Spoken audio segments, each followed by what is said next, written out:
Hi, this is Meshea, and I want to talk to you about the word story. Yep, story. Stories go back to the very beginning of time. They were the oldest form of communication. We wanted people to remember our histories. We passed it down in stories. The Bible, stories. Stories are what we tell when we get together as a family. Stories are what now social media are all about. Social media has stories on Instagram and Facebook. The news, frequently the names of newscasts now have the word story in them. When you want to know about somebody, how many of you have said, wonder what his story is?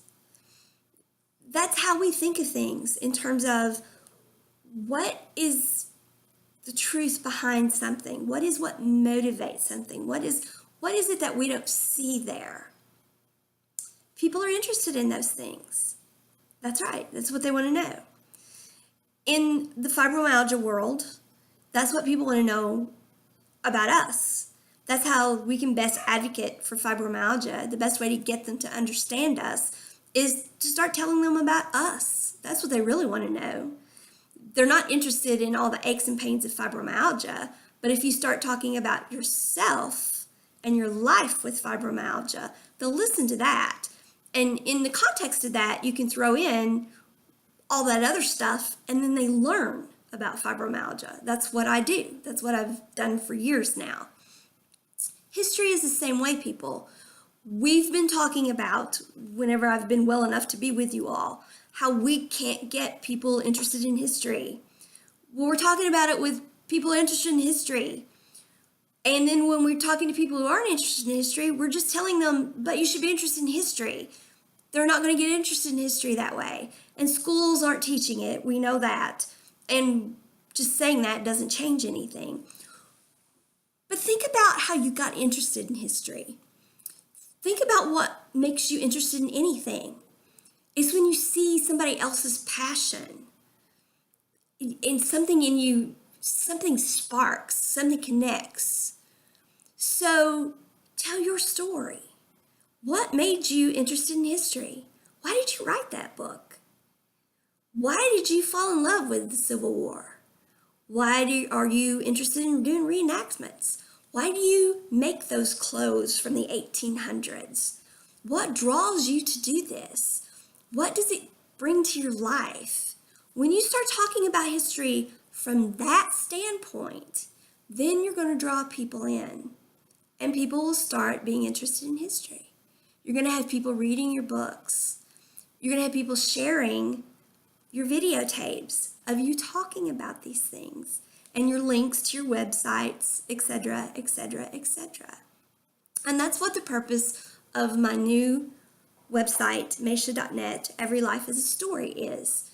What I've always done since I've been online is help encourage and promote other people. I promoted writers.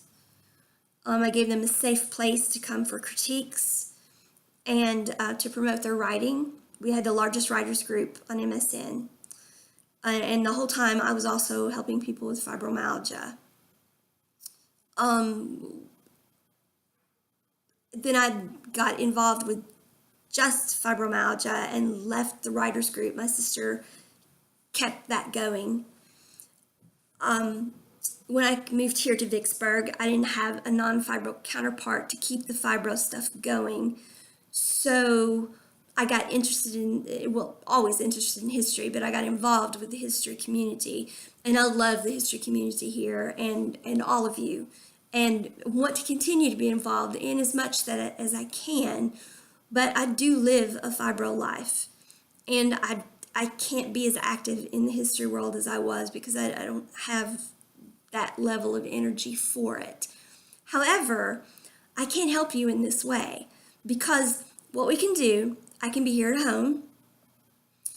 I send you a link. You just click on the link. We're both on screen, and I'll do the interview with you.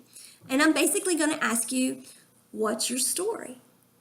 What is it about, excuse me, my cough. What is it about your life?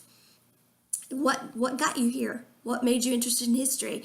Maybe it's going to be something very dramatic, like you were adopted and you got to looking into your history that way. And that's really dramatic and makes for a very exciting story. Or maybe it's something just as well, my granddad was in the war and that made me interested.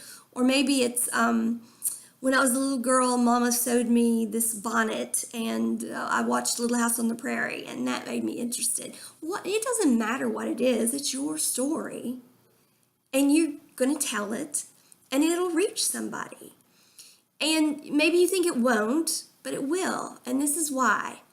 People are watching videos. That's what they want to see. They don't want to read. It's a good thing because I can't sit and write anymore. The fibro fog and it just won't let me.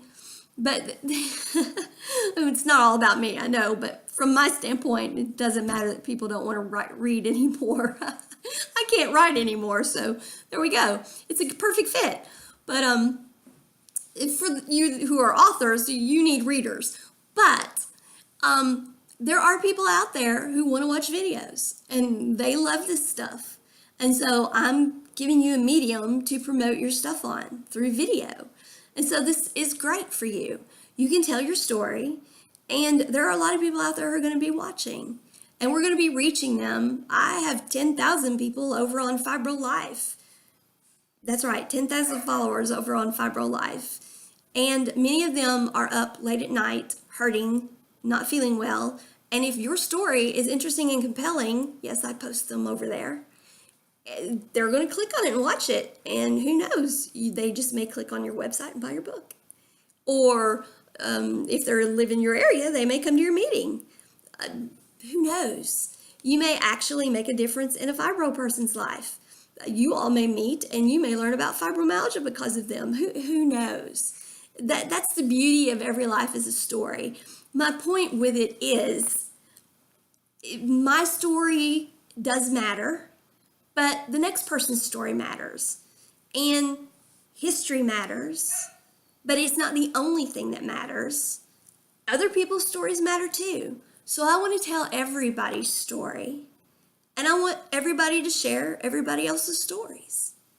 And by doing so, we're all promoting one another, but we're also helping people because people do get a lot out of it, and we're helping ourselves. Because every time we share, if it's nothing more than just getting that passion out of us, that helps us. But lots of times it's more cathartic than that. It's more therapeutic than that. And you all know what I'm talking about. Sometimes it heals us as well.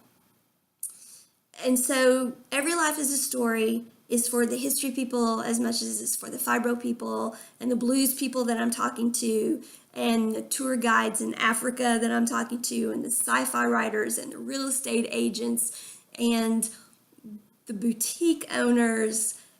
It's for everybody. But yes, it's for you history people too. I want to share your stories. I want to share your events, your books. I want to promote them. I want to promote you. So contact me. Let's get you hooked up. Let's do interviews. Let's get you out there. And what I tell everybody on Every Life is a Story is you control the content of your life. Write yourself a great one today. Well, you're also making history. So, because y'all are history geeks too, write yourself a great one. Go make history. Thanks. Bye.